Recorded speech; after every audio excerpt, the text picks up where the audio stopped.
A few years ago, the local elementary school was looking for volunteers for a first grade class. I'd never worked with first graders before, but how hard could that be? So I volunteered. Mrs. Young, the teacher I was assigned to, explained that each week, for the hour that I was there, I would be given 5 students. I was to keep them with me at all times and not let them wander around. Really? How was I going to do that? Then she explained that there would be a word on the board made up of movable letters. My job was to help my students rearrange the letters to form smaller words. For instance, the previous week's word was chicken soup. By rearranging the letters, you could make the word hiccup. Okay. She continued, while 2 of my students were making words, the other 3 would be listening to a book on tape. And if anyone was having trouble with a CD player, I was to get it to work. Me? Get a CD player to work? I've never gotten a CD player to work. Was I allowed to make a phone call? Could I call Radio Shack? After my students completed making words and listening to a book on CD, they could select a big book to read, not a browsing book, a big book. By this time, I was too lost to ask the difference between a big book and a browsing book. Don't worry, Mrs. Young said, the kids will know what to do. It was cold, wet, and rainy on my first day of tutoring, but I got all dressed up so I'd look good for the kids. Mrs. Young introduced me to my 5 students. She said the 2 girls would go first and make words with me, while the 3 boys would listen to a book on CD. Our word for the day was traditions.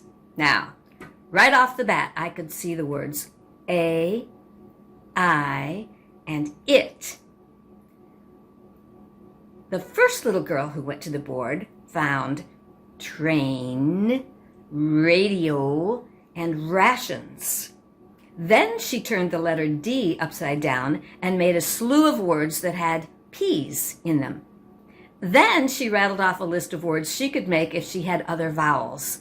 After that, she moved off to another part of the room while I sat there trying to figure out how those words could be made from traditions. Then it was the second little girl's turn. She came up to me and said, "Did you know your lips are chapped?"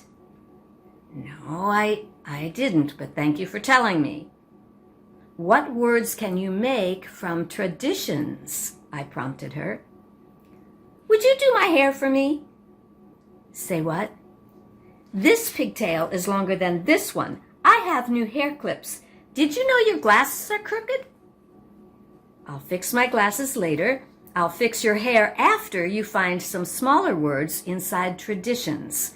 Can you see a smaller word? She never did find a word, but she was able to point out several more of my flaws, including the fact that I had missed putting my belt through one of the belt loops on my dress. It was time to switch stations. I now had the boys. The only thing the boys wanted to do is talk about football. They'd obviously watched football all weekend with their dads. Note to self: Monday morning is not the best time to tutor in a first grade class. I decided to forego the making words activity with the boys and move on to the big books. Maybe they'd be more interested in reading a book. 4 of us sat down on the floor. 4 of us? I was supposed to have 5. Eventually, the little girl I'd lost returned and sat down on the floor with a sophisticated book about oceans. The book was approximately at the graduate school level. Would you like me to read the book with you? I asked her. She hesitated.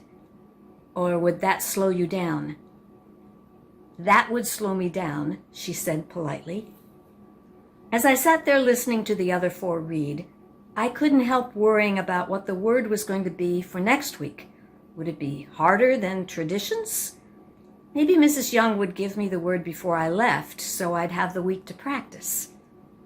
The last thing I remember is one of the kids saying, "Mrs. Young, Miss Kaufman is in the corner talking to herself. Should we tell her reading time is over?" And that's the story of my first day as a reading tutor. After I left, I stopped at the pharmacy and bought some chapstick, and stopped at the optometrist's office and had my glasses adjusted. And for the rest of the year, Whenever I left the house, I made sure my belt went through all the loops.